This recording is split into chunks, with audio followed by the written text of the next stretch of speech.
Minnesota went winless in the first month of the season.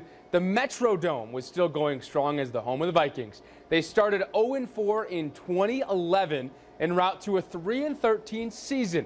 It was just the fourth time in team history that the Vikings won 3 or fewer games.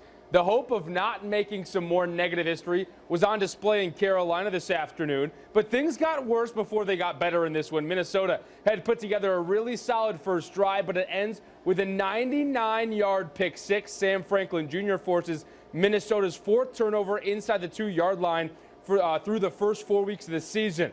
After giving up 3 more points midway through the second quarter, Vikings show some life. Kirk Cousins scrambles, finds JJ in the end zone. It brings it to a 3-point game. At half, Carolina was up 13-6. The second half wasn't a spectacle, but it was all Minnesota. The first big spark was this fumble recovery by DJ Wonham. He's got nothing but green grass in front of him. 51-yard scoop and score. Vikings are up by a point. Still in the third quarter, the offense adds some insurance. Cousins, he has a free play, and when you have a free play, you just throw it up for Jefferson. More times than not, it'll work out. Vikings are up 21-13. Late in the fourth, Panthers have a 3rd and goal. Minnesota defense needs just 2 stops to clinch the win. Harrison Smith is going to get Bryce Young to force a 4th and goal from the 18-yard line. It's the last chance for Carolina, and it'll be Smith again for the second play in a row, snuffing out any chance for Carolina. And all the upper Midwest and Vikings fans worldwide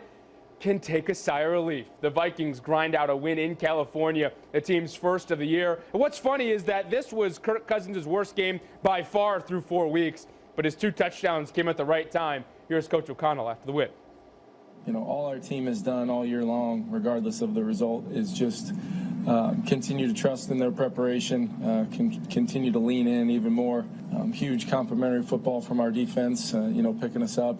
Had another low red touchdown or interception that, resulted directly into points early.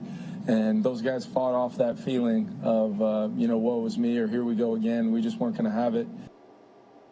A look around the league's early games. Jags win across the pond. The Bengals continue to struggle. Broncos win by 3 over the Bears. The Ravens dominate the Browns. Texans handle the Steelers, and the Rams beat the Colts in overtime.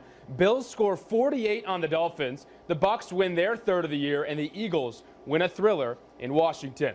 The Twins wrapped up their regular season today in the Mile High City, and the opportunity for a sweep of the Rockies looked good in the early innings. Eduardo Julian singles into left field. Because it's a slow roller, it allows Max Kepler, he's not known for his speed, but he scores from second base. 2 batters later, it's Alex Kirilloff. He keeps the singles parade going. This one into left center field. Ryan Jeffers scores from second base as well. The Twins go up 2-0.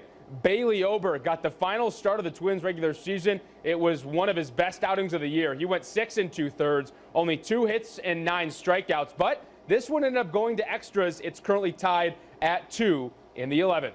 The first 2 days at the 44th Ryder Cup were very nice to Team Europe. U.S. looking to shock the world today. Going into Sunday, Europe just needed 4 points to clinch the cup. Here's Max Homa beating Matt Fitzpatrick to give United States some hope. Xander Schauffele was able to snag another win for United States today. He goes 3-2, one of 5 Americans to win outright. But Team Europe was just so good in Rome all weekend. Tommy Fleetwood puts this one close on 17. Ricky Fowler concedes. It clinches a European win. Europe wins the Ryder Cup 16.5 to 11.5.